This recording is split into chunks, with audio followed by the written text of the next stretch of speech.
Hi everyone, I'm teacher Winnie. So for physics paper, today we will discuss on this physics SPM Trial 2021 for Pahang paper 2. So what is for the first questions? So first question is on this quantum physics, which is the last chapter on the first topic. Right. So what is the questions about? The diagram show the black body radiation curve. Okay, as you all can see, this is the graph on intensity versus wavelength. So what is the first questions? Mark with the tick for the correct answer in the box provided.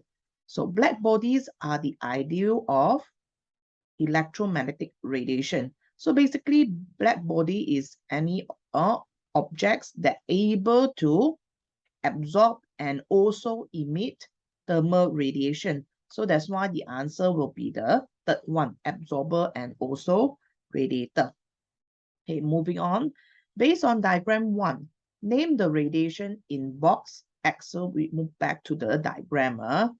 Okay, so what is X? So if you all still recall back what you all learned in this electromagnetic wave, right? In Form 4 EM wave, basically they are all 7 wave. Okay, so you will start off with what? Radio wave, microwave, then you have infrared, okay, then you have visible light, ultraviolet, X-ray, and also gamma ray. So that's why in this context, they are in between ultraviolet and also infrared. So that's why it's actually called visible light. And under visible light, you also need to remember there is 7 color of light. Okay, so X is basically visible light. Okay. Experimental results involving black body radiation are inconsistent with classical physics theory. Based on diagram 1, what was the controversy that sparked the theory of quantum physics? So in classical physics, okay, or what they talk about is the intensity of light. If the intensity is greater, that means the energy is also greater. This is what the classical theory talk about. So by right, this graph cannot be have downhill on the left-hand side. Means for classical theory, by right, okay, if your intensity greater, the energy is greater, frequency is also greater, then they will actually shift towards this until infinity. But then how come it will actually have the drop over here? Okay, so this is what they spark on this quantum physics idea, whereby the main idea is energy is not in a continuous form. They are in the discrete form. So that's why they have this graph occurs. Okay, so how should you answer these questions? You basically can just say the intensity of radiation on the left side of the peak does not continues to increase of this wave frequency. Okay, by the way, the relationship between frequency and wavelength is the shorter the wavelength, the higher the frequency. So that's why when it moving toward left-hand side, by right, the wavelength is getting shorter, right? It means frequency higher. So, but this not happen. So this is how they start off with the quantum physics theory. Basically, quantum physics theory, they only start off about 19,000. It's not a very old scientific concept, and it is being introduced in the new syllabus lah. Okay. Next, what did Max Planck propose to solve this problem? So this is what Max Planck said, that energy is discrete, quantized, and or you can say that the energy depends on the frequency of wave and actually not depends on the intensity of light. Okay, so this is the key concept lah on the spark of this quantum physics. Then moving on for question 2. Question 2 is under Form 4 topic, chapter 4, 4.2. Diagram 2 show a large pot with noodles being cooked in a large amount of hot water. So first, they like to ask about this definition, understanding part. What is the meaning of heat? Heat is actually a form of energy. Yeah. The moment you say the form of energy, then you get the marks already. Or you want to be more specific, a form of energy that flow from hot object to cold object. Or you can also say a form of energy due to change in temperature, because there must be from hot to cold object. Okay, why is the noodle being cooked in large amount of hot water? So based on the concept on specific heat capacity, specific capacity. So we have the formula where all of you commonly know Q equals to MC theta, where Q is heat, then C is specific capacity, theta is change in temperature, and M is mass. Okay, so that's why when your mass of water is greater, when you have a lot of water, that means the amount of heat also greater. So that's why this is the result of when you have more mass, more heat is provided. Hence, you can cook the noodles faster. Okay, the larger mass of hot water have a larger heat capacity. Okay, so in this context, heat capacity, small c is Q over theta.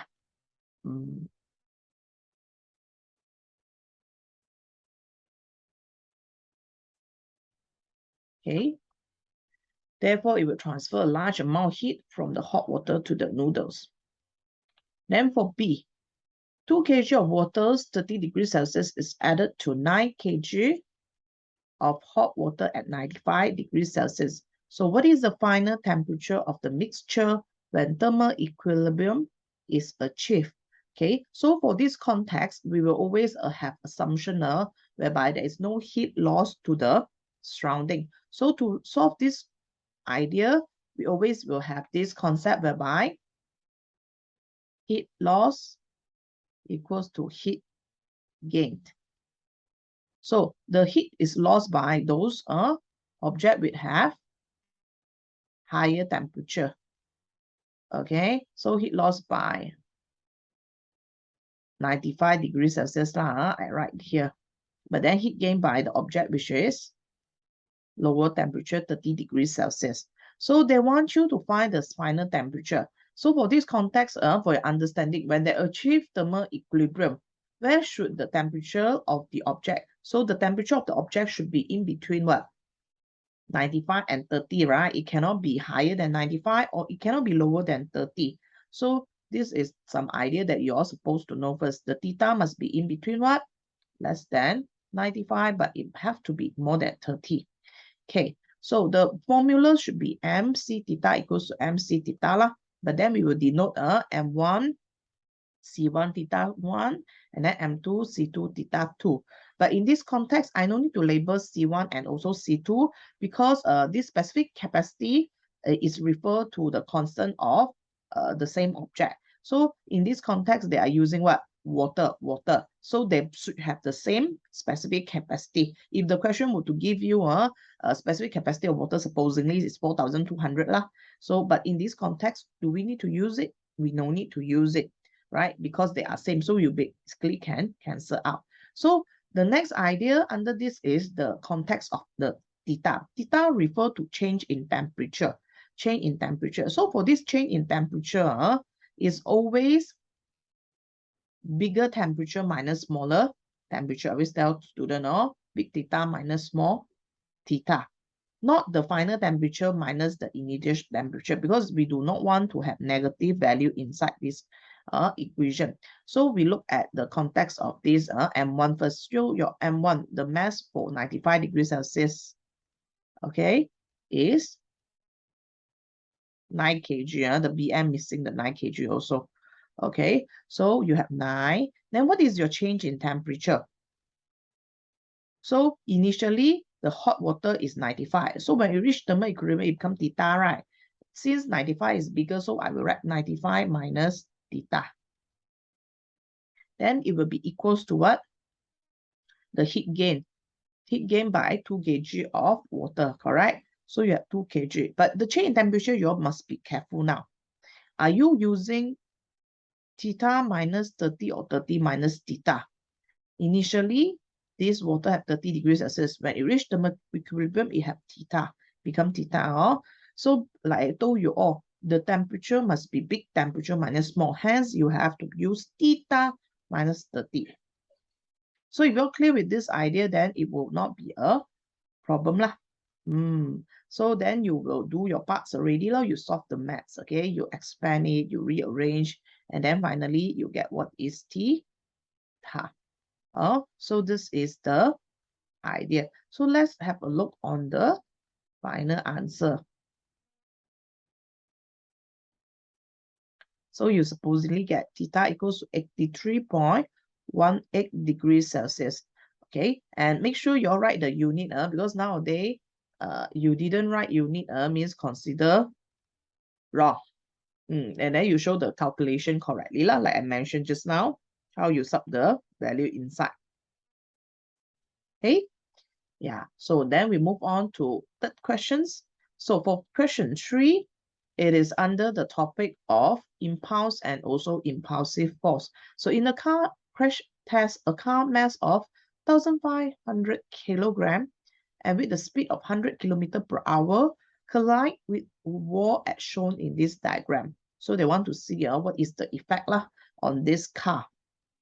So first, what is the meaning of impulsive force, right? So impulsive force is basically rate of change of momentum. In terms of formula, F equals what?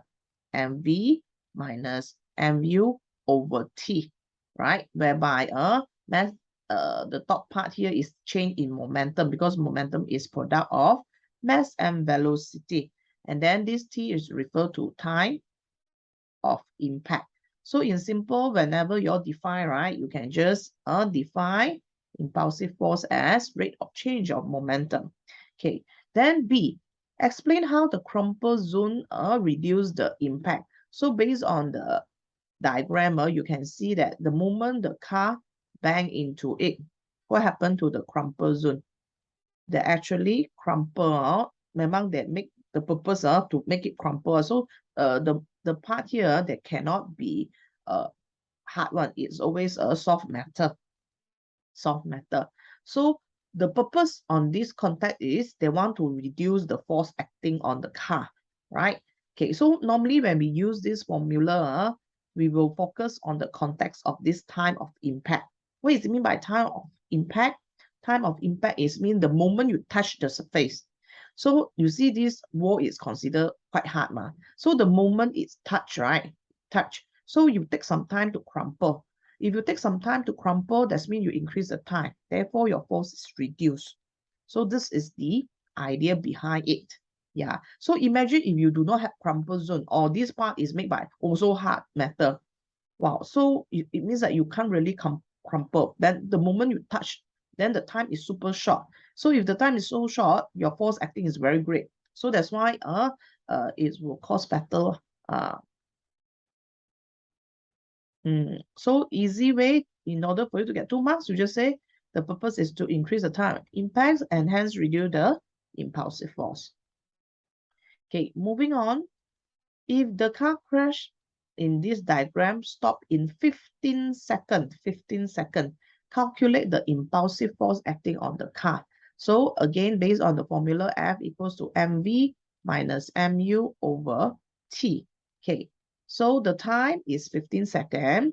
What is your initial velocity? You start off with 100, right?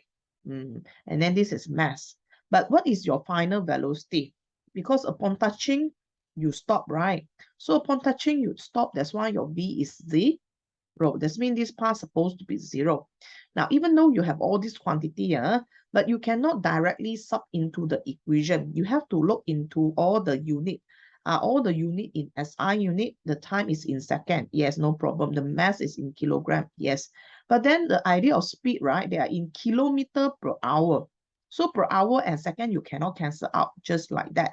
So the first thing actually, before you sub into this equation, you have to find out the value of this initial velocity in meter per second. So how do you change 100 kilometer per hour into meter per second. So you always write in fraction form, like this, 100 kilometer per hour, right? You write in this way. And then how do you change 100 kilo to without the kilo? So you times 1,000, right? 1, 2, 3, 3 more 0. Then 1 hour is how many seconds? 1 hour is 3,600 seconds. So hence you will get the unit in meter per second. Then only you will sub this value into here, time it, the mass 1,500, divide the time. Of course, your answer will have negative lah, and the unit for force should be in Newton. The unit of force should be in Newton. So when you all change this U in meter per second, you're supposed to get 27.78 meter per second. Okay, then like I mentioned, MV is totally 0, and then MU is what you sub accordingly, and then divide by 15, you're supposed to get about negative 2,778 Newton. Must have unit answer with unit. So this is how you get your answer. Okay, moving on, number 4. Number 4 is the questions on Form 4, Chapter 3, Gravitations, and on 3.3, a man-made satellite. So diagram 4 show a few man-made satellites from various countries, and they're actually pointing one of it is geostationary satellite. Okay, so how they differentiate? In this topic, you have two types of satellite. One is called geostationary satellite, and another one is non-geostationary satellite. They didn't really be more specific. Basically, all these satellites, they will be actually placing in different orbit.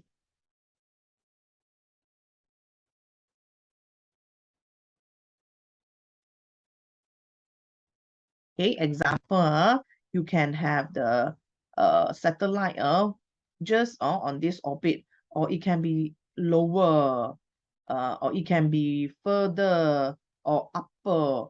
So that's why by right, if you really study in detail on under the topic of satellite, they're supposed to be quite specific. So, but in easy way, they basically just have this idea on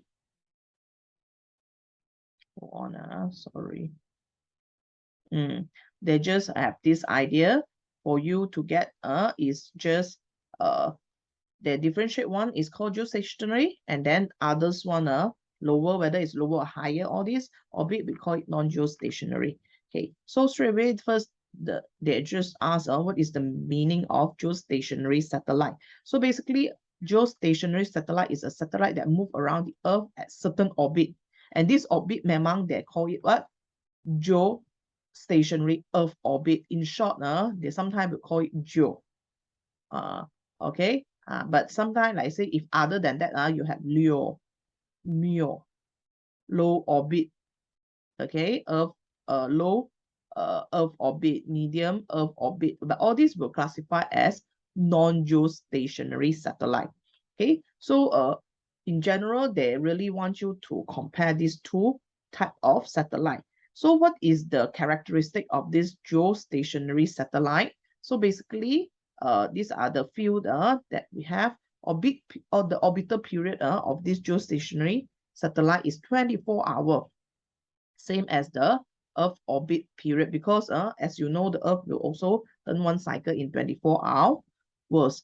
And then that's why you see when your Earth is over here, and then your satellite is over here. So when the Earth turns, so the satellite follow what? Follow.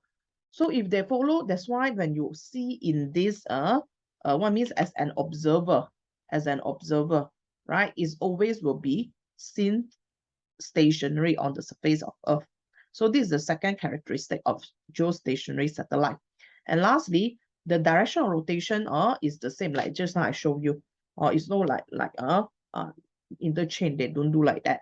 Okay, so direction of rotation is also the same as the direction of rotation of Earth. So example of geostationary satellite will be actually communication satellite. Where this satellite give you is also enable you all to have these live classes with your teachers through online, or even you can watch live channels like football games, all this from other country. So this is an example of satellite. Okay, so now you're going to have the calculation idea under this topic. So a geostationary satellite of mass 1,200 kilogram is placed at 4.23 times 10 power of 7 meter from the center of the Earth. So this mass.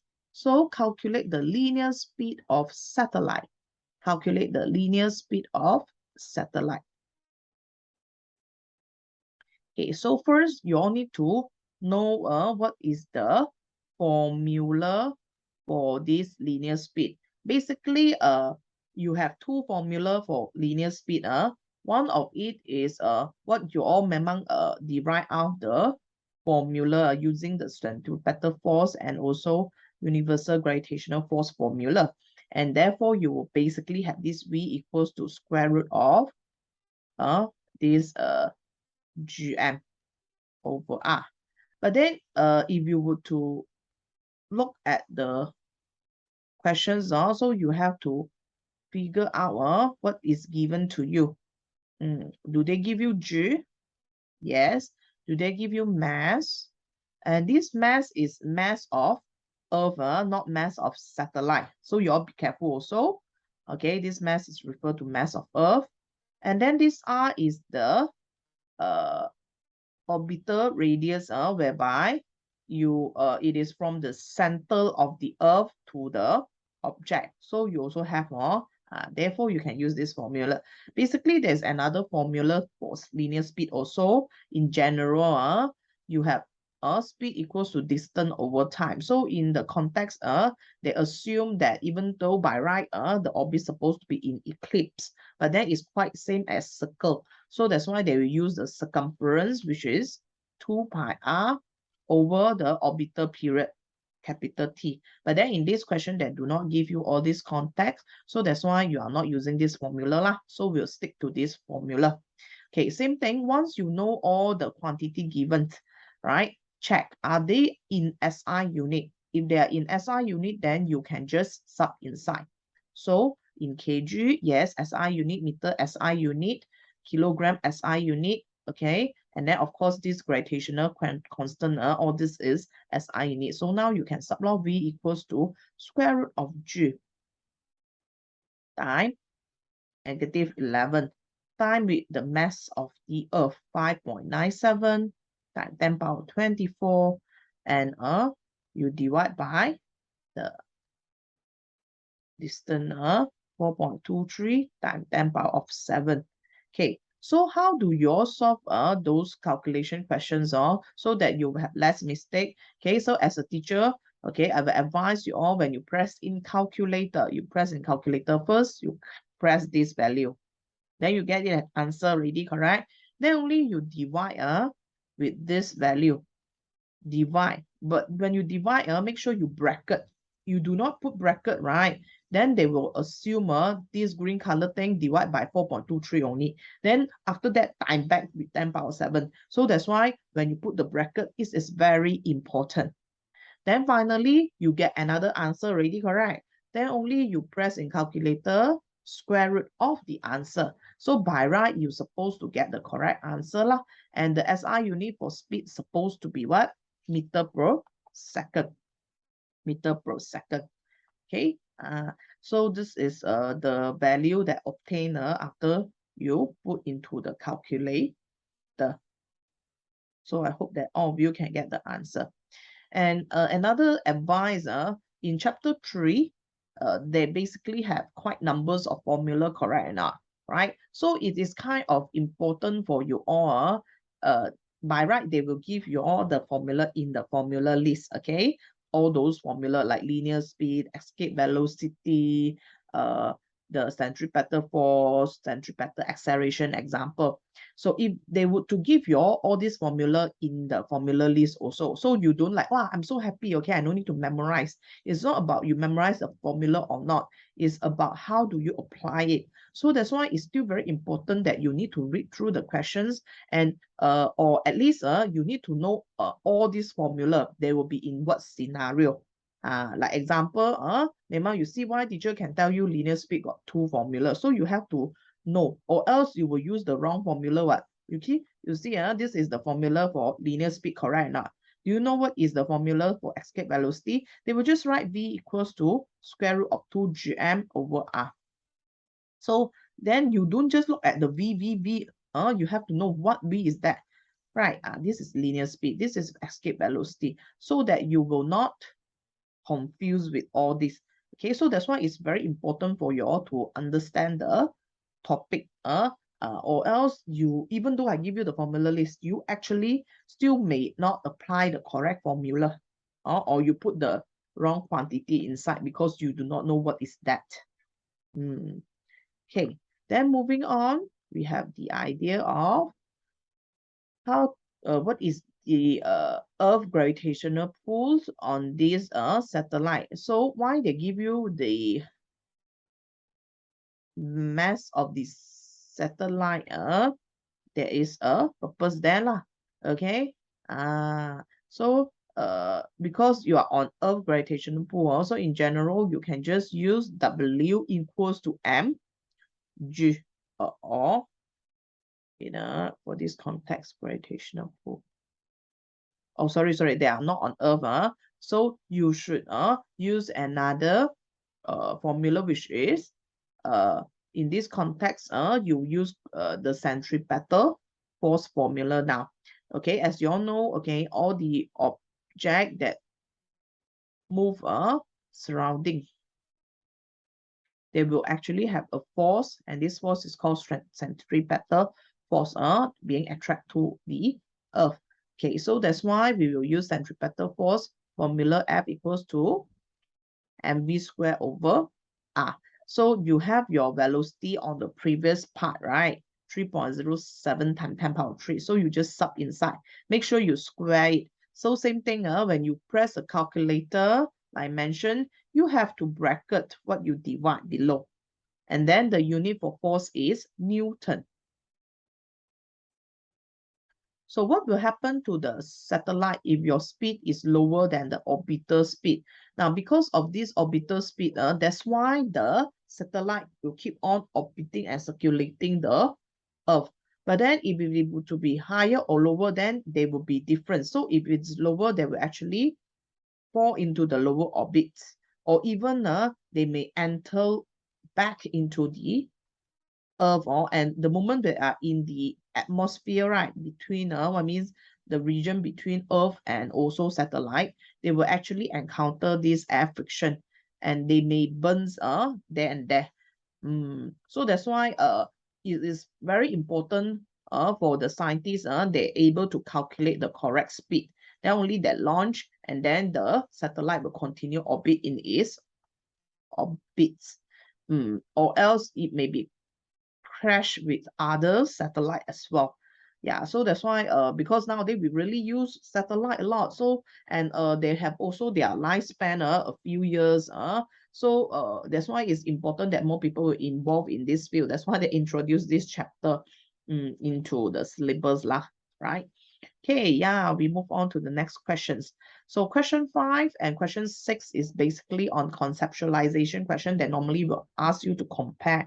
Okay, so based on this question, diagram 5.1 and diagram 5.2 show identical copper rod placed on bare copper wire in a magnetic field. So this is also the setup to let you have the concept of what is so-called catapult field. So for your general concept idea, okay, so how does a catapult field produce? So catapult field is actually the combination of the field from where?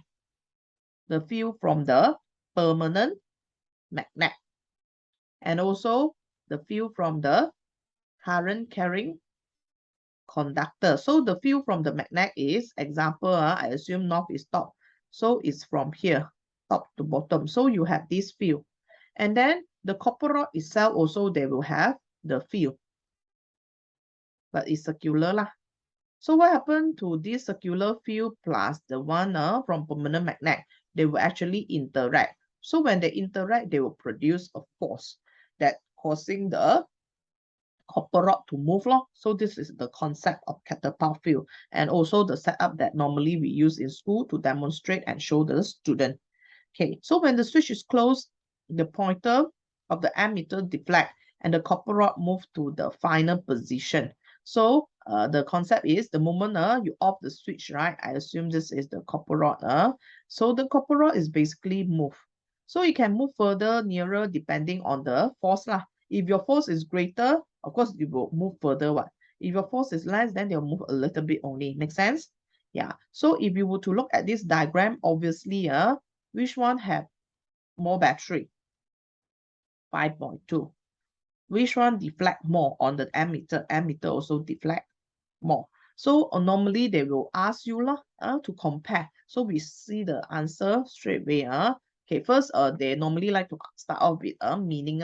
So what is the meaning of magnetic field? Every time you see anything with field, is actually start with a region. A region. So like this context, is it all object being attracted by the magnetic field? No, it's only magnetic material. So magnetic field is basically a region where magnetic substance or magnetic material experience magnetic force. Magnetic substance experience magnetic force. So like I mentioned, so they want you to compare the number of dry cell, right? Okay, so the first observation, based on 5.1, 5.2, they want you to compare the number of dry cell used. So like I mentioned, 5.2 is greater, correct? So you just say what?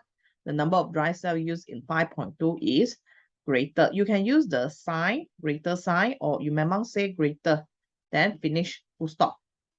Okay, but make sure you all don't shortcut. A lot of time student always just say 9.52 greater like that. If you just write like that, actually it's wrong in exam because it's not specific. What is more or what is less, right? So this is what you cannot do. Then moving on for part 2, the angle of deflections. So for angle of deflections, right, 5.2 is also greater. Yeah, or vice versa, you say 5.1 is lower. Okay, then the final position, as you can see in the diagram also, at the end, where is the copper rod? The final position of the copper rod in 5.2 also greater. Yeah. So what is the physical quantity that caused the rod to move? The idea of force, yeah, due to catapult field effect, right? So then relate. So for relationship idea, you can always use like hypothesis way, where you say increase, or increase, decrease, or even you can use the term directly proportional. So in this context, when your number of dry cell is more, what happened to current? More also. So you can say the number of dry cell is directly proportional to the magnitude of the electric current. You can say so also. Or you say the greater or the higher. No worry. The word greater, increase, higher, all acceptable. And moving on for part 2, relate the magnitude of current with the physical quantity stated. So same thing the greater the magnitude of the current, the greater the magnitude of the force. But let's say you still don't know what is those quantity, right? You confused at part C that time, or you don't know it's force. Then you just say back the physical quantity stated in 5C. The physical quantity stated in 5C. So name the rules used to determine the direction of the copper rod. So this idea is under catapult field. Okay, so it is actually Fleming left hand rule. So whenever you see got power source one, you're supposed to use left hand Fleming's rule. Okay, so I actually have the what we so-called Momo rules. I explained during the intensive lessons. Yeah. So you apply Fleming left hand rule. Make sure the spelling is correct. FLE 1M only. Wrong spelling is wrong. So state another way that enable to the rod to displace even further. Okay, so other than increase the current, you can also do what? Increase the number of magnet or use a thicker wire, so or lower resistance or lighter copper rod lah. Okay, question 6 is under Form 4 topic, which is chapter 5 wave. 5.3 focus on refractions of wave. Okay, so we go through the questions. Diagram 6.1a and 6.2a show the design of circular wave generator machine being tested, and the dipper is attached to vibrators that vibrates at frequency of 90 and also 60 Hz respectively. 90 and 60 Hz respectively. So the dipper is placed on the surface of water in a water reservoir. Okay, then both 6.1a and 6.2a show the surface of the circular wave produced when it hit the surface of water. So we look at the diagram now. So this is a 6.1. Oh, they also got labeling, wrong labeling. This is the shape in B. Okay, so again, this is 90 Hertz. Then this is 60 Hertz. So what is mean by frequency? Frequency is number of complete oscillation in 1 second. That means when it's 90 Hertz, that means it will actually vibrate more frequent. It will move up and down more frequently compared to 6.28. Okay, so that's why the wave that you produce will be actually more numbers, right, in 1 second. So we assume is example is 1 second, okay? So this is number of wave produced. So you see 1, 2, 3, 4. Also, there's 4 wave. This one only 1, 2, 3. So obviously it's lesser lah. Okay, so first, underline the correct answer to complete the sentences below. What is a wavefront? A wavefront is actually a line that connects all points that have the same but phase. Okay, so what does the meaning of phase means? So phase means there's some sort like same level or even after a cycle.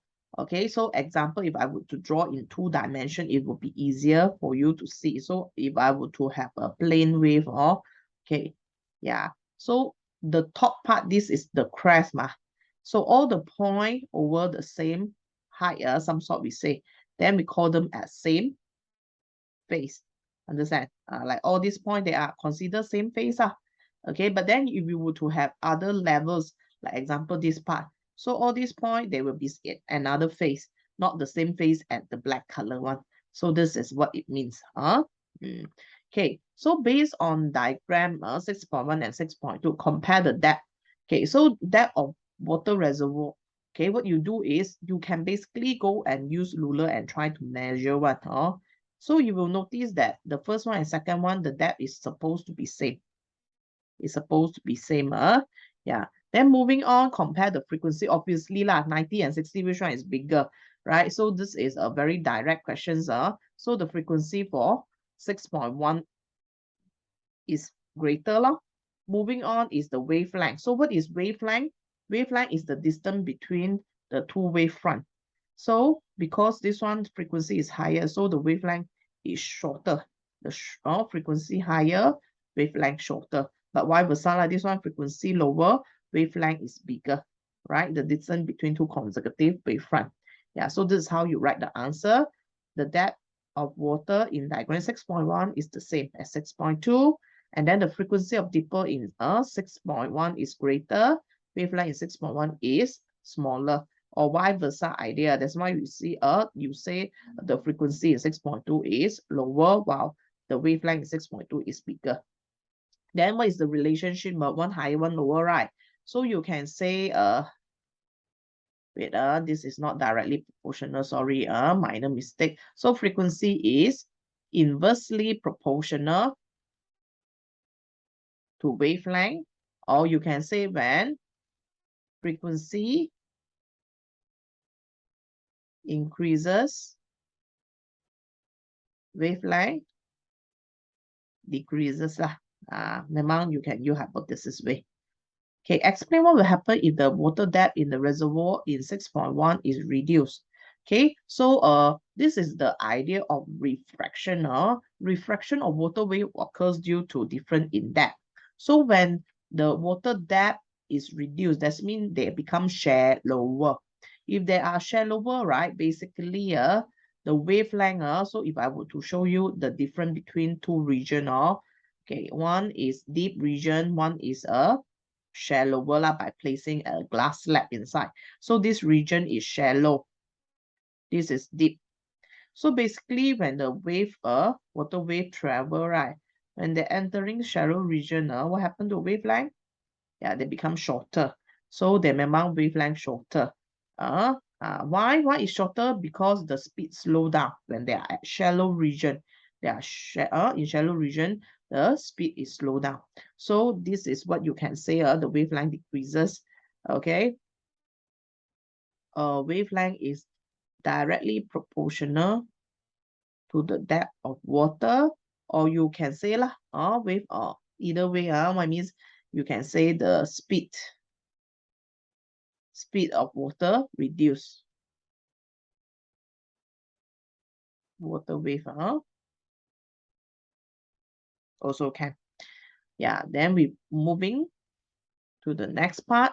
So part D, diagram 6.3 show a surfer surfing a wave having a wavelength of 1.5 meter lambda. And then the speed, the velocity in deep region is 1.2. When the surfer reach a shallower region, so you have another speed. Also, we denote 1 and 2 now lah. So this is lambda 1, or V1, V2. Okay, so what the question requests, let's see. Okay, they want you to calculate the wavelength in a shallow region. Okay, so again, I try to write the value out first. So V1 is 1.2, V2 is 0.6 meter per second.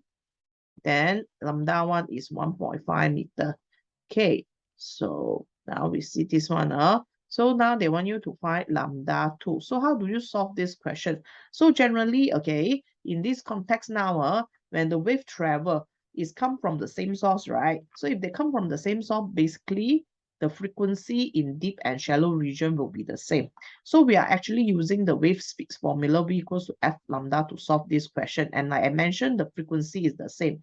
Hence, you can have F1 equals to F2 context. This means the frequency in deep is equals to the frequency in shallow region, right? So frequency is what? V over lambda. Hence, you can have V1 over lambda 1 equals to V2 over lambda 2. Now you sub the value accordingly lah. Your V1 is 1.2, your lambda 1 is 1.5, your V2 is 0.6, lambda 2 is unknown. Now, since your lambda 2 is at the bottom, so in solving maths idea, you always move to the other side to become a upper part lah, right? Then this 1.2, you move down. So it becomes lambda 2 equals what? 0.6 times 1.5 divided 1.2. Then, of course, in shallow region, your speed reduced. That's why your wavelength also will be shorter one. So let's see the final answer. Yeah, so by right, the unit wrong, it should be meter. So it should be 0.75 meter lah. So this is how you solve the questions. Okay, then number 7. Figure 7.1a shows an electrical circuit containing two 1.5 dry cell in open switch state. And then 7.1b show the same circuit, but then they are closed. So you need to observe what is so different between these two diagrams. So when the switch is open, the voltage, there is a reading on voltmeter, and then there is no reading on ammeter. But switch is closed, there is also voltmeter reading, but just now is how much? 3. Now become what? 2 point something, lesser than before. But then you have current. So of course, whenever you see if voltmeter is measured across the dry cell, which means you are measuring what? This is under the topic of electromotive force, is from 5 topic, chapter 3, 3.3 electromotive force. So what you measuring when the switch is open is basically electromotive force. That means the power source of the energy in the power source itself, or not only in the the dry cell, it can be under dynamo also. But it's a full amount of voltage of the any power source. Okay. But then when you close, you're no longer measuring the electromotive force, and what you're measuring is basically the voltage only. Okay. So first they ask what is mean by 1.5 label on the dry cell. So actually they are asking some sort like what is actually electromotive force lah. So by right, if you all still recall back or you remember the definition, electromotive force is what? The work done to move 1 coulomb of charge between 2 points. So now they give you the value ma. So you just say the work done of 1.5 joule lah, 1.5 joule, or the energy of 1.5 joule move across a complete circuit. Okay. So this is how you explain 1.5 joule energy is transferred, or the work done of 1.5 joule by the dry cell to move 1 coulomb charge for a complete circuit. So it's slightly different from potential difference. They can ask you what is mean by voltage idea, potential difference. Okay. So then everything is same, but provided the last part is between 2 points. Between 2 points, if they ask you what is mean by potential difference. Then, like I mentioned, 7.81a and 7.1b. They ask you to give relevant physics concept, and then why there is a difference in the ammeter reading and also the voltmeter reading in the circuit. Okay, so like I mentioned, in 7.1, the switch is open. So we call it as open circuit. So there is no current flow, hence the voltmeter reading is referred to the electromotive force of the dry cell. But then in 7.1b, it is considered closed circuit, the switch is closed.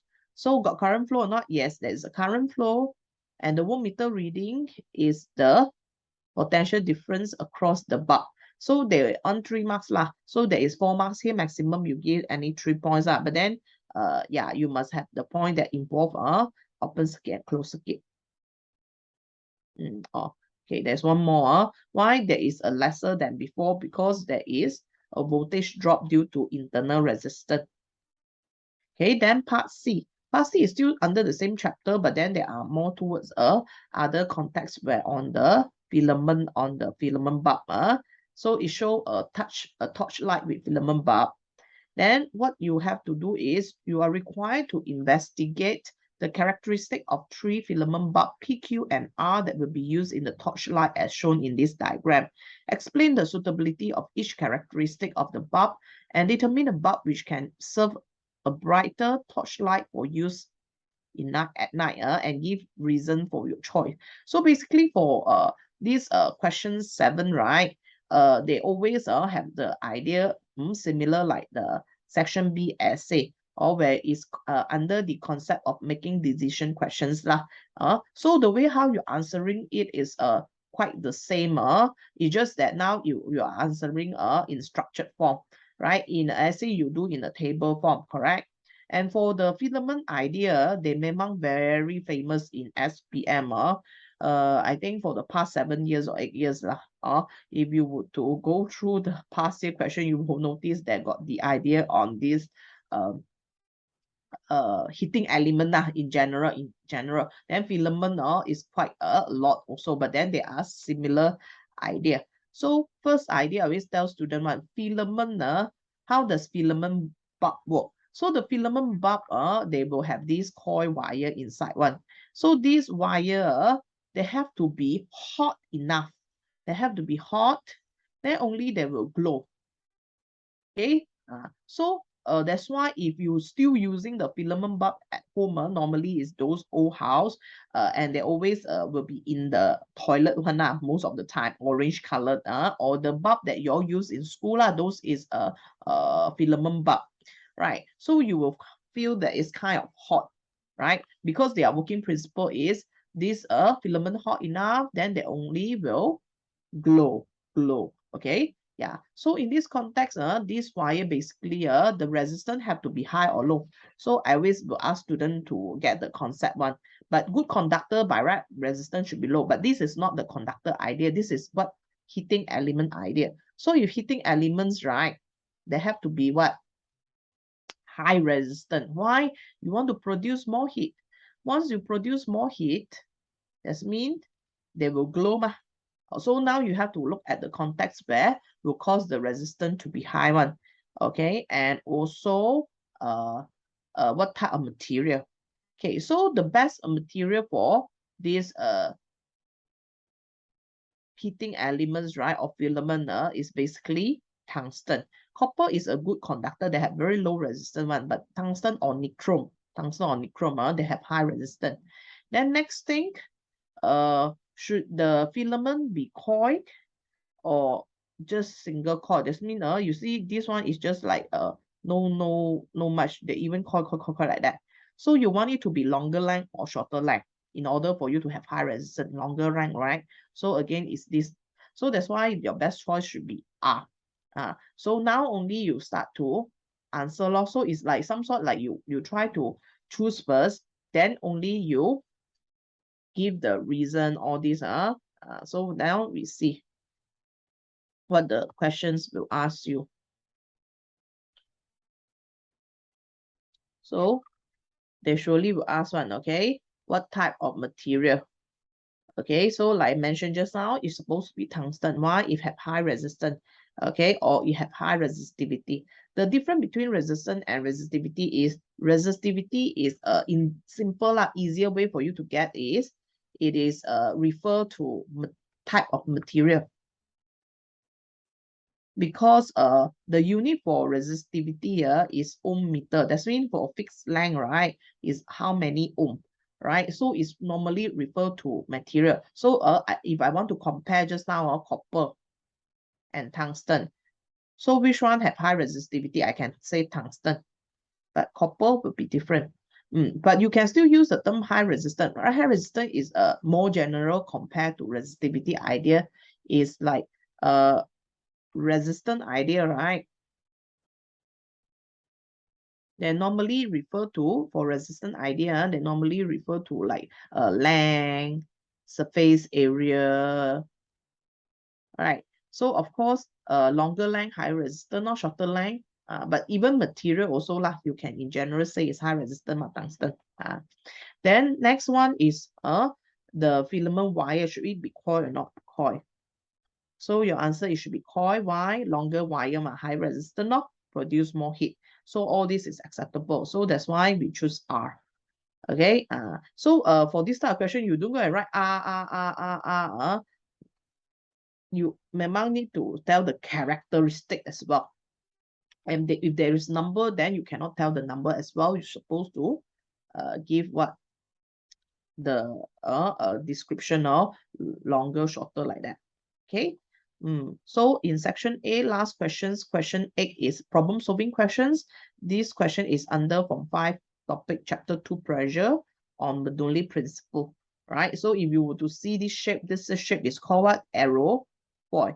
Now do not confuse aerofoil with the aerodynamic. Also don't always confuse aerofoil and aerodynamic. Aerofoil is the shape where the top one is curved, bottom is flat, or vice versa, you invert it lah. One side is curvy, one side is flat, then that one is called aerofoil, the shape of the wings. What is aerodynamic? Aerodynamic is normally referred to any object or you have the front end sharp or streamline, then it's called aerodynamic. Aerodynamic, streamline, same idea. Okay. Okay, so what is the physics principle involved? Bernoulli principle. Make sure it's a correct spelling. So most of the frequent mistake a student do is they will write Bernoulli. So wrong lah, or missing one L. You do look down all these spelling problems. You can get 1 mark or 2 or 0 marks. It's up to you. So that's why make sure you spell correctly. Okay. Next. Diagram 8.2 show a jet of mass 2000 kilogram is flying at a constant height. Okay, here got a key terms, which is what? Constant height. Okay, so calculate the lift force acting on the jet. Lift force acting on the jet. Okay, so if it is constant height, that means you do not change the position, right? So which means you should have the idea they are equilibrium on the vertical part, whereby the lift force is equivalent to the weight. So to get the lift force, right, you will actually find the weight. And what is the formula for weight? W equals to mg. And then you just subplot what is the mass. The mass is 2000, right? And then you just time with g, which is a constant value 9.81. That's why you get 19,620 Newton. So this is how you calculate lah. And make sure you have the unit new. That no unit means wrong. Okay, so slightly different idea with question 7 and 8 is question 8, they are problem solving question. It's also similar like essay questions, which is questions 11 or the way. You no need to give choice, but then you tell some modification. What is the modification that you can make on the object? So that's why they will say based on the following aspect, give suggestion on how the jet in 8.2 can fly higher. So first is on angle of attack. Okay, so you have to have larger angle of attack. The reason you will produce a bigger lift. Then what about the thrust? The thrust, greater thrust, higher speed, greater difference in pressure, or greater lift. And the surface area have to be bigger because you also again produce bigger lift. So in general, pressure is force per unit area. So the lifting force is actually pressure times surface area. So that's why if your area is big, your lifting force is also greater lah. Okay, so this question, let's say you do not give the reason or you not show the reason, but at least you try to give the one or like describe lah, whether it's higher, lower, or this. But then you cannot give the answer can fly higher because the fly higher is inside where? Inside the statement already. So be careful a bit lah when you all give the reason that time. You cannot say bigger angle, so fly higher, so fly higher. So all you say fly higher, no marks one. And yeah, therefore you finish the part on structured questions. Okay, now we're entering the Pahang State Paper for essay questions. So for essay question, there are two sections, section B and also section C. So section B essay, you have two questions, you can choose one. And section B essay question is making decision questions. So they start off with, they will always have 1 mark definitions, then 5 mark calculations, and then 4 mark concept, and always have a 10 marks on table that asks you to choose which one is the best, right? So this is the pattern of the questions, right? So for this question 9, they're actually from like topic in form 4 on the total internal reflections concept. So 9.1, 9.2 show a ray that's passing through the glass and diamond respectively. And then they also give you the refractive index of glass, 1.5, and also refractive index of diamond. The idea of refractive index, we can always relate with the density of the optical density of the material, optical density. Basically, glass have smaller the optical density as well, but diamond have higher, okay, which means denser medium lah. Okay, so if you would to notice when the rays strike in, okay, in this incident ray, refracted ray, but then they're actually using in the another surface on the denser medium towards the less than medium. So basically later on they may ask you what happened on this ray later on. Okay, so they are look into the context of what happened to this ray. Okay, after are they going to come out with in the air, or they will actually have total internal reflections of. Okay, so first, what is mean by critical angle? Now, critical angle is actually the angle of incident. Keywords incident angle is still incident angle in the medium of higher optical density when the refracted angle, the keyword when the refracted angle is actually equals to 90. Okay, so a simple idea normally that show on this idea is when you have a ray that strike on the semicircular glass block. So at the end, if the ray they reach a maximum refraction, which is 90 degree, then this incident angle named critical angle. Okay, so that's why you must have the word incident angle, because a lot of times students just say the angle where refracted angle 90. So it's actually wrong. Okay, missing the word incident angle. Okay, next, by using the refractive index of diamond, calculate the critical angles of the diamond. So the formula for critical angle is n equals to 1 over sine C lah. So the diamond critical angle is 2.42. So by using the formula n equals to 1 over sine C, so you just sub accordingly, then you rearrange your sine C equals to 1 over 2.42, C equals to shift sine, you press calculator, 1 over 2.42, you get about 24 point something lah, degree. Yeah, so this is your answer. Then you get 2 marks already. So the critical angle is 24.4, 24.4. Okay, next, they want you to copy, because this is a essay questions, therefore, you need to rewrite all your answer in a test pad. Then you attach the test pad with the questions paper one. So that's why you have to recopy. But nowadays, if they online marking, you may hand in the whole questions paper lah. But then you just follow. They ask you to copy, then you copy back. Okay, you don't like take for granted. I think I hand in my questions paper. If overlooked or didn't scan the questions, then you will be in troubles, right? Okay, so based on answer, draw arrow to represent the path of the light ray. So what is this critical angle idea? Now, is actually to indicate the difference between whether refraction occurs or total internal reflections occurs. It's like a boundary lah. Or I will tell student the critical angle some sort is like your exam passing mark, easy to get answer. Passing mark is always 40 mark. So if you lower than 40, that means you are failed. You more than 40, then you pass. But 40 is still the marks, right? Yes. So similarly, critical angle idea. So in order for you to have total internal refractions to occurs, right? They have two criteria. One is the ray must travel from denser to less than medium. The ray. That's why now they are denser to less than medium. Then next, your incident angle must more than critical angle. So actually this 30 is called incident angle.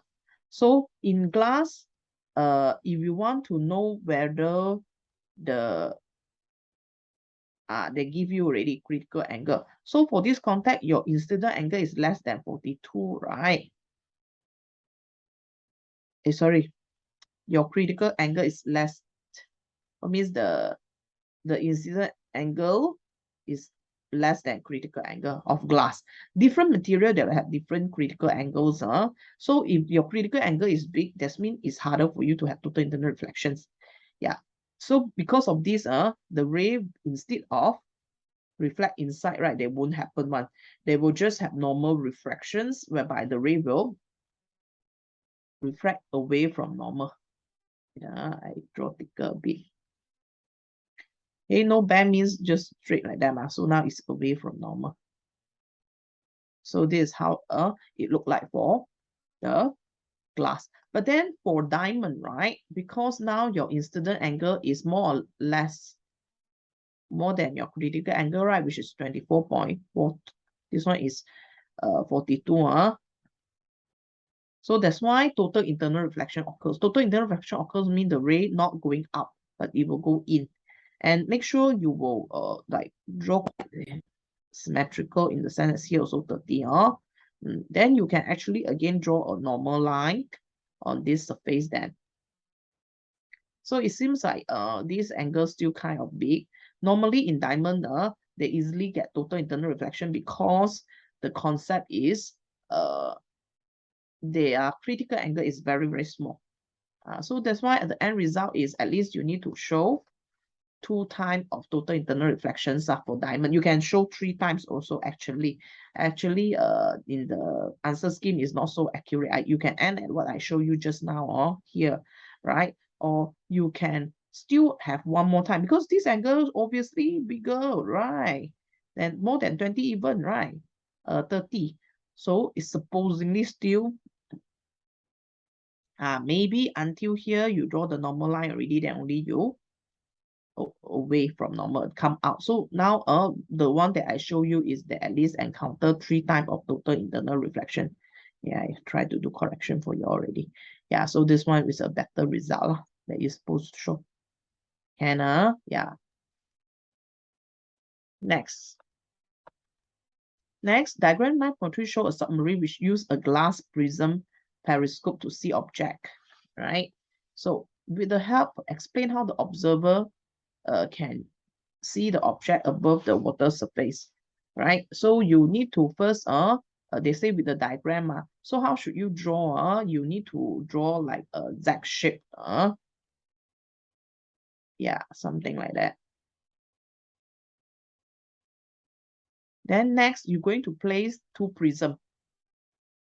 Okay, prism is a right angle triangle shape of glass. So how do you draw the prism? Okay, the way how you draw the prism, right, is supposedly to be, you still draw the slanting line. You still draw the slanting line first. It's like how it, you assume is a mirror periscope. So if mirror is some sort parallel to each other like that, right? Then I always tell student the 90-degree close up facing each other. So prism is a very useful material under total internal reflections. So basically how this is memang 90-degree, 90-degree.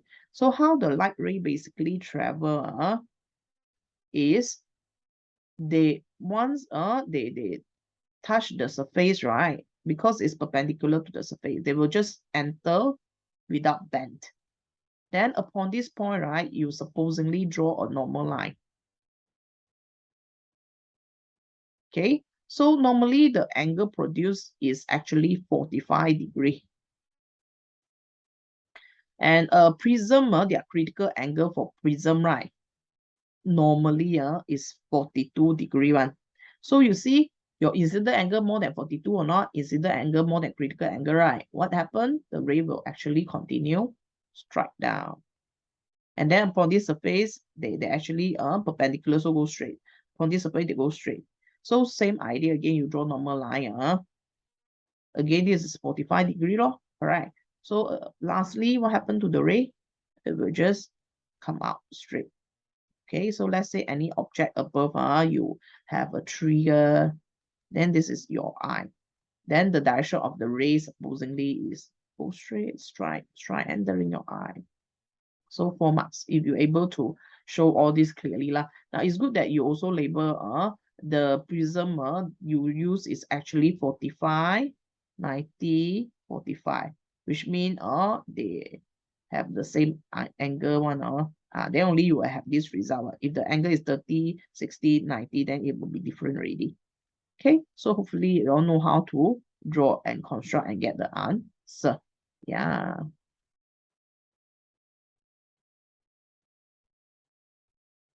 Okay, you can use 1 ray or 2 ray, doesn't matter.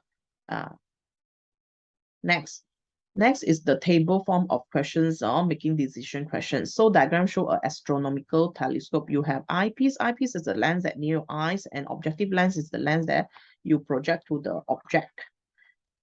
So they have 4 sets of convex lens J, K, L, M with different specifications. And then you are required to determine the most suitable set of lenses to construct an astronomical telescope. You can produce a clear image and then explain the suitability and give your choices, right? So same thing we have from the table, we have to choose.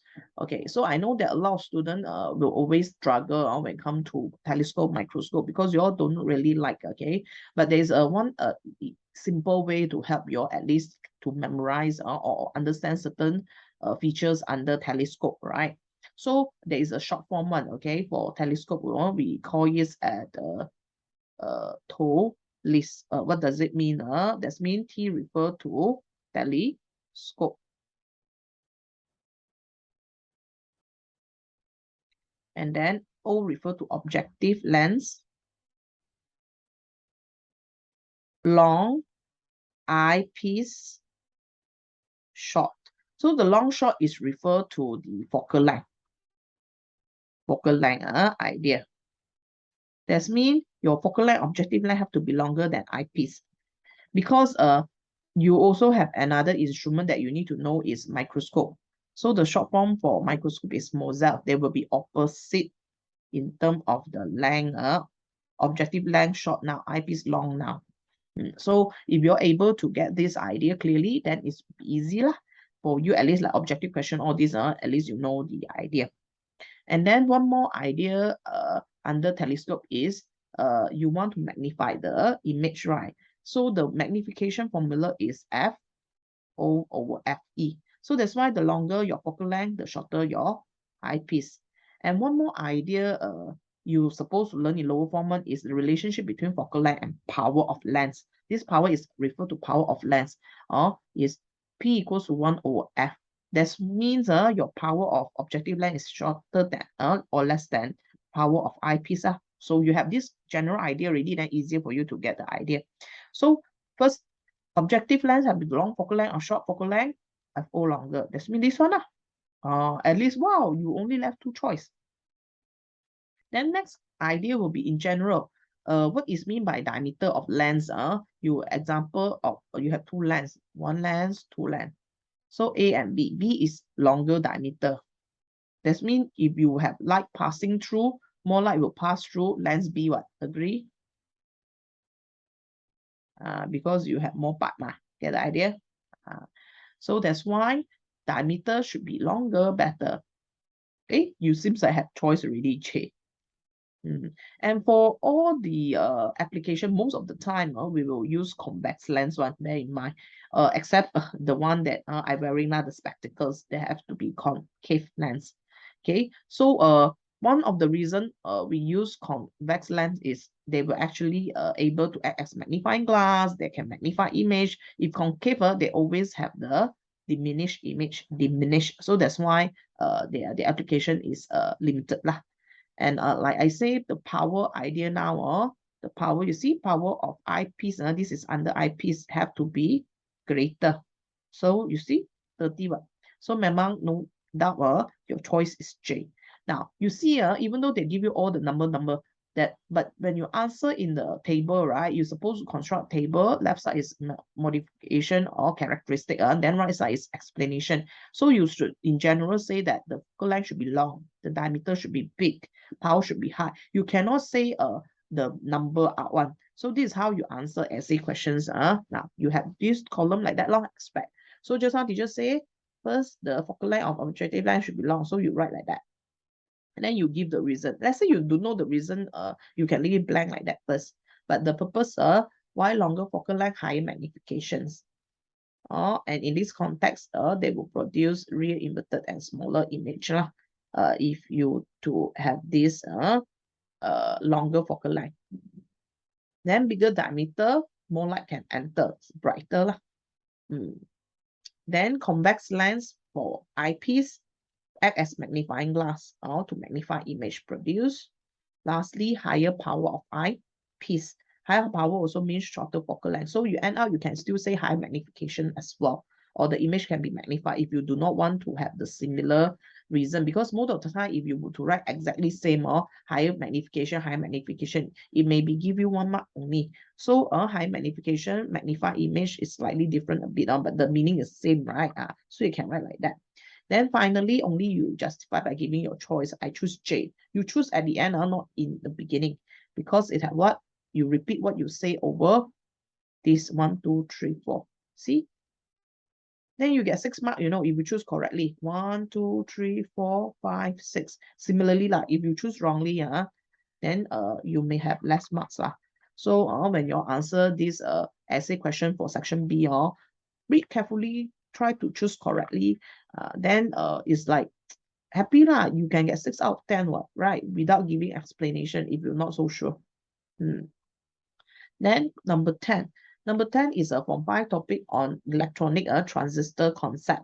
So diagram show a NPN transistor circuit, NPN transistor circuit. And this circuit had 2 batteries, is also a amplifying circuit.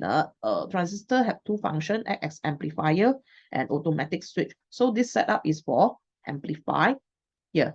So transistor is a very special instrument whereby they have how many legs? 1, 2, 3. And then in general, you want to understand the idea of transistor easily. You're supposed to know the 3 leg and also how that's all circuit book lah.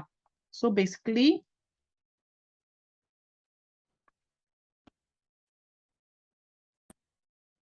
you need to know the 3 leg. This is called base. This is called collector. Sorry, this is called collector on top one. On base, collector, emitter.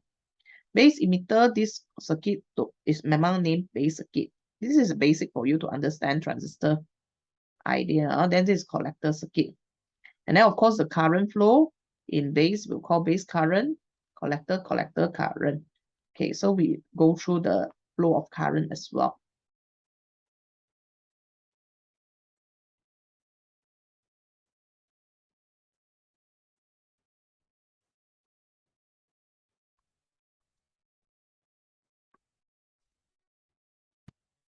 Okay, and so current always from positive to negative.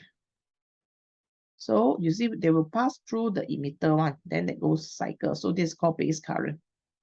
Then for collector, also same. You must see the arrowhead pointing same. Then this is called collector current. So how does a transistor work as an amplifier?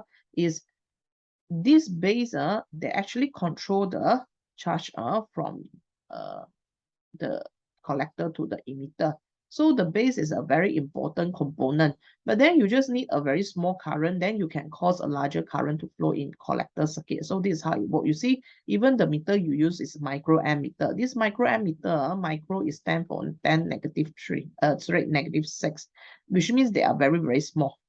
Then you see the milliamp meter, milli is stand for 10 power -3. So it's kind of big lah. It tell you this already. You see the battery number also same. Okay, so the basic idea just for you to understand is the moment I allow a very small base current to flow, okay, small base, then it will cause a large current in collector. Okay, larger current in collector. So this is the basic lah. Okay, so now we see the idea. Now, so just now I already tell you what is the circuit, right? It's called what circuit? Base circuit. Okay, so when the switch is closed, brightness of bulb X and Y is different.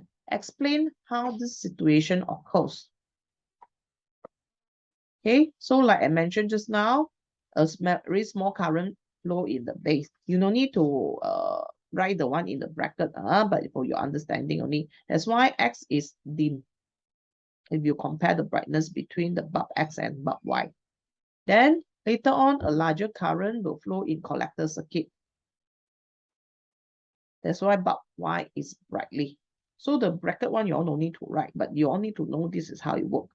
And when you all explain the flow, you must be specific one, you must say base current, collector current. You cannot just say, the current in a circuit or in general without mention base and collector, cannot.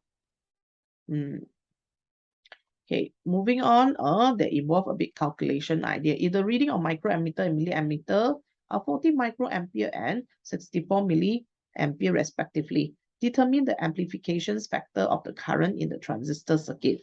So how do you get the amplification factors? Amplification factor symbol beta is actually collector divided by base current, the change in collector. So what is your collector current? So IC is 64 because you use milliammeter. Then your base current is 40. So, but when you sub in this equation that time, you don't just write 64 and 40. This is what commonly students do lah. You always must bear in mind, prefix is a number, of value. It's just like 10 power of 3, all this standard form idea. So that's why you need to write time -3. This one time -6. Then only you can have the final result. or 1600, I'm not mistaken. Yeah, but no unit radio because you left ampere, you cancel. So amplification factor, no unit one. So by right, you're supposed to get this answer. Get the idea? Now, you forgot to put the milli and micro, sorry, it will be wrong. Then you will get the wrong answer. And then the memang no unit, you don't simply go and put ampere, then it's also wrong. Okay, then for part C, the transistor in diagram 10.1 is replaced with a PNP transistor. Draw a new transistor circuit that can work normally. Okay, how do you know ampere and PNP first? So is actually the arrow idea. Okay, so when your arrow is down, then current is flow from positive to negative. That's why this is NPN. So what they want to do now is they want you to change the NPN to PNP. So actually is a very direct idea or simple idea is the moment you change the transistor, become what? PNP, that's mean positive to negative. So the direction of current flow terbalik, right? That's mean your battery, you just need to terbalik. So I show you the actual circuit. This is how it look like after you change. See, there is not much different. The difference is the arrow here and then the battery. Because the current must flow from positive to negative, you see, you must same direction one. So a lot of time like objective questions also same more. They always ask which following circuit is correct or wrong. So you look at the terminal of the battery that connected with the transistor, NPN or PNP correctly or not. If correct, that means they flow correctly. That's mean if I were to place one battery to Bali, this one positive negative. That means this is the wrong circuit already. Yeah. So again, now move on to the 10 marks questions. So again, they will give you a table that asks you to choose which one is the best. So they will have what? This diagram 10.2 later on will see have 4 circuit W, X, Y, and Z, okay, with different specification. And what you need to do, you need to determine the most suitable electronic circuit to light up 3 street lights with 100 watt, 240 volt automatically. When the surrounding is dark, they have the condition. When it's dark, then only it can light up. So they want you to talk about where is the position of the LDR, light dependent resistor, what is the connection of the battery, and then the arrangement of the street light circuit, or whether it's serial or parallel, and then do you need to use the relay or not. So determine the most suitable electronic circuit to be chosen and give your reason. So again, we will see all the 4 circuits, and then we try to get the idea. So remember, now this function of the transistor that act as what? Automatic switch. So for automatic switch idea, right, you need to know that you only learn two type of detector. One is called light dependent resistor, where they're sensitive to light. And then one is thermistor. So for LDR, right, you need to know what this character. Their resistance will be high during night time or dark. Then resistance low, daytime, right? The presence of light.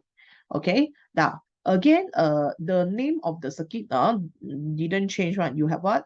Base over here, right? Collector over here, emitter. So the bottom one is always called base circuit. Base circuit. The top one is no name. You just say the circuit on top. And then this is collector. So you want the transistor or the switch to be on. The idea on base is very important. So we always talk about the resistance on base. What happened at the resistance? We all focus on here. Okay, if the resistance is high, then the base voltage should be high. When the base voltage is high enough, it will cause the collector, the base current to be flow. When the base current able to be flow, that means the transistor is in the on stage. If the transistor is on, collector current is flow. Okay, so the idea of this sequence is important. You cannot jump from resistance to current, then you will always confuse, right? Because you know that in general, in a conductor, high resistance, low current. But then now this is nothing to do with like Constanza wire conductor idea, long wire, short wire is on the transistor circuit. Okay, and it's actually nothing wrong. So you see when resistance high, voltage high is because these two resistors, they also have another function one. They also call them as potential divider. And then you will actually have a formula whereby relating the resistance and voltage together. Memang the voltage and the resistance idea is directly proportional when the current flow through is the same. So that's why they are directly one, R and voltage. And then voltage and current in the context is also directly proportional. So you remember this sequence, then you all won't confuse with transistor circuit. So for this context, you want it to light up during night time, right? So that means your base should be high resistance. So you should place your LDR where? At the base of. That means this one is not acceptable already. Yeah, too many things. I try to erase. Okay, so now we want this. In this one not working.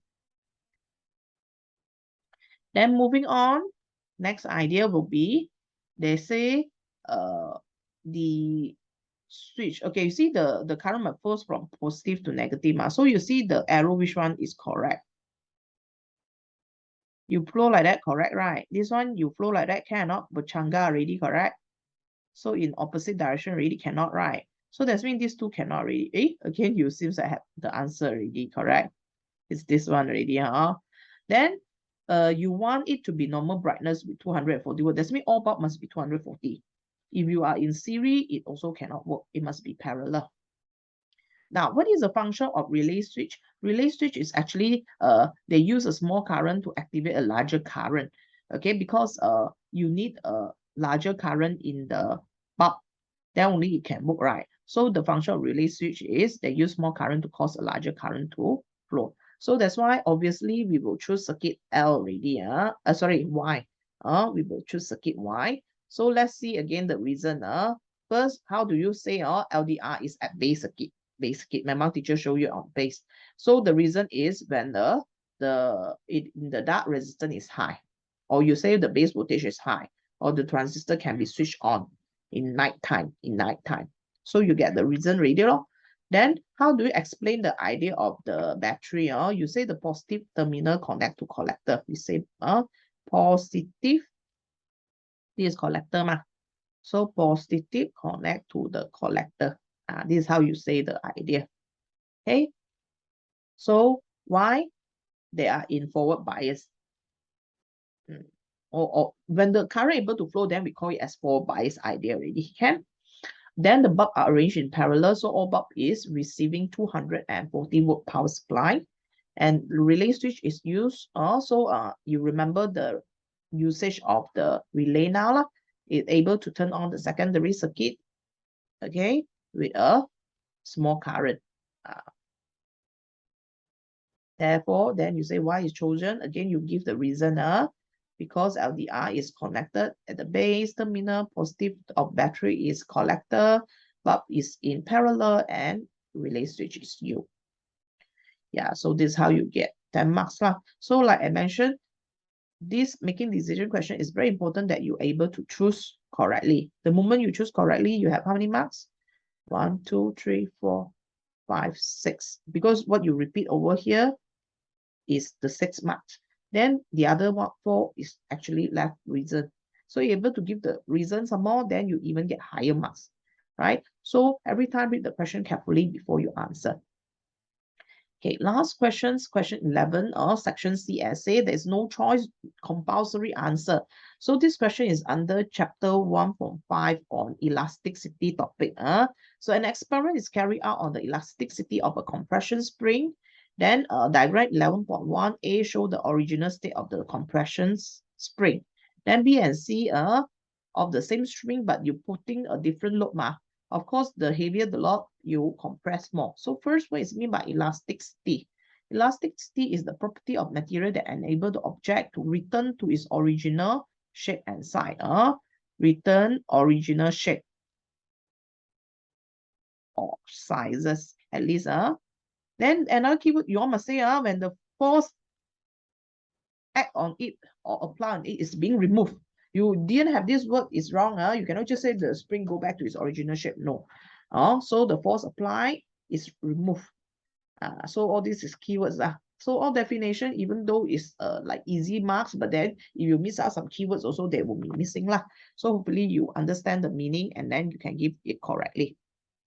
Then based on diagram, compare the spring constant, force of compressions, and also the compressions of spring, which is X. Okay, so for you to get the idea first, spring constant is actually a constant value if they are same type of spring. So are they using different spring or not? No. So basically, spring constant should be same. The spring constant should be what? Same. Okay, you just say like that. Then you get 1 mark. Then second marks, you're talking about what? The second mark, you're talking about the force of compression. What is meant by force of compression? That's mean what is the load that act on the spring lah. This one, no?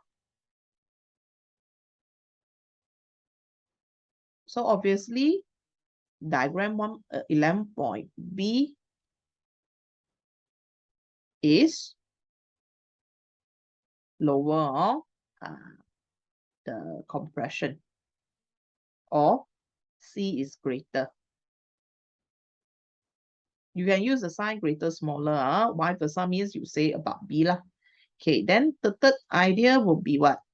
Third idea will be the compression of the spring, which is the X1 lah. So greater for C now, smaller for B now. Okay.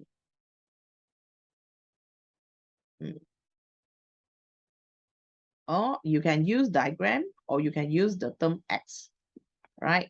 Okay, then finally they will have relationship lah, conceptualization ma. So relate the force of compression at the compression of the spring. So of course, the greater the force, the greater the compressions. And then make a deduction regarding the compression of spring and the energy stored. If you're able to compress more, that means you will store more energy, right? So it's also greater. You can use the term directly proportional or greater, like this. Greater, or you say directly proportional. But you do not just give symbol when you answer the conceptualization. Oh, just give a symbol like that. Wrong, cannot. Or just write the word directly proportional. You must say what and what ma. So do not take for granted. Give too many short form. Memang you can do in point form for essay questions. Yeah. Okay. So for section C, after definition, you all have a comparison questions or conceptualization questions like this, 5 marks. Then normally again you're back to concept, and then you have a 10 marks question where you have problem solving. You need to solve problem more by understanding the idea of what they want you to modify something. Okay, so we move on. So for C, okay, so they want you to get the concept on the compressions versus force punya graph. Okay, diagram 11.2 show a graph of compression X against force. So based on 11.2 and suitable formula, explain how the spring constant and the elastic potential energy is measured. How do you calculate all this? Okay, so to get the idea, okay, first, you all need to know the formula that relates spring constant with the force. Okay, so general idea, force apply the compression force or extension force, they are same idea lah, basically.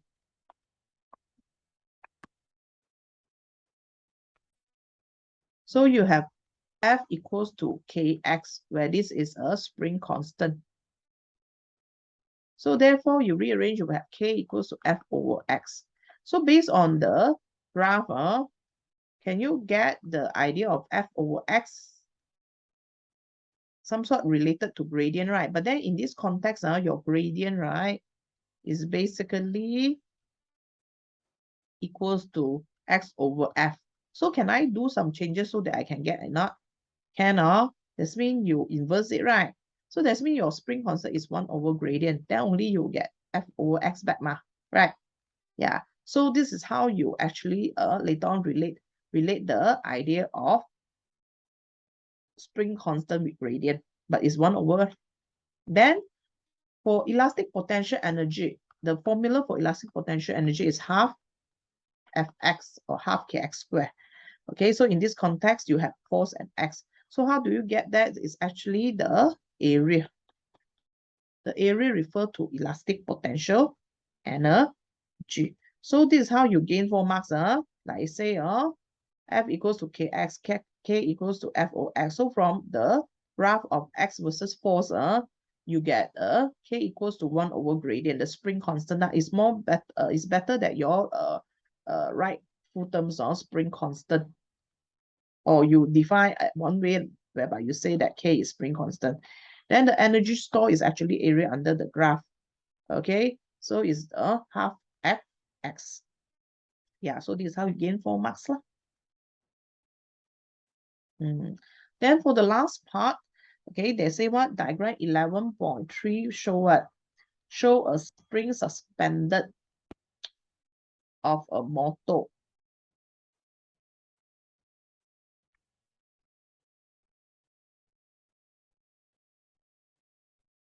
Okay, show a spring or suspension system of a motor by using the knowledge of elasticity, suggest characteristic of the spring which enable it to absorb shock efficiently. Explain your suggestion based on the following aspects such as material of the spring, physical conditions of the spring, spring constant, and rate of damping. So now, you need to find out 5 aspects to be modified one. So is this here got 5 or not? Material, the physical condition of the spring, spring constant, rate of damping. So they only give you 4 aspects, right? Even though they give you 4 aspects, right? You can actually try to like give more idea on others aspect. Okay, Cam? Like maybe in terms of material wise, so you can give 2. If not, you cannot get 10 marks one. The idea is always 1 aspect, 1 reason, 1 aspect, 1 reason. If you have 4 aspect, that's 4 reason, maximum 8 marks, right? So you all need to be alert by finding out. And this last question is called open-ended questions. You not only can give 5 aspects, you can give more than 5. You can give 6, 7, or 8. So in my answer scheme, I will show you there is a 6 aspect lah. Okay, so this is car absorber. So the purpose is when you go through a bumper, you don't want the spring to oscillate so much. I'll get the idea. So therefore, we relate with stiffness of spring. The spring should be stiffer or less stiff. What do you think? Okay, it should be stiffer. Yeah, so you have to focus on the idea that to make the spring become stiffer lah. So example, you talk about material. You see the spring made of steel. Why? It's strong, will not rust. And then short spring, higher spring constant, stiffer spring, smaller diameter, higher spring constant, thicker spring wire, also higher spring constant. Yeah, but you see all these idea same, right? Because these 3 is factor affecting the stiffness of spring, P3, P5, P7. So what you do is you can actually use different explanation. Let's say P3, you use what? Let's say P3, you use higher spring constant. P5, you use what? Stiffer spring. Then P7 you can say smaller compression so that it not repeated the same thing lah. Okay, and then higher spring constant, what you can say stiffer lah. Then lastly, spring that high rate of damping, because you just want to go through a bumper, then it's just straight with damp or instead of it like oscillating. Or high rate damping means if you have the damping graph normally is like this right? So high rate of damping that means the spring will straight away boom finish. So this is the idea of damping. Okay, it's less bouncy. Yeah. So out of this, of course, this one compulsory must give spring constant must give. Then this one is any 2 lah, minimum. You cannot like you give other material more already, then you didn't talk about damping, cannot. So this is the idea of the whole essay question. That's it. Yeah, for this Pahang state paper. Okay, see you all soon in other state paper. Bye.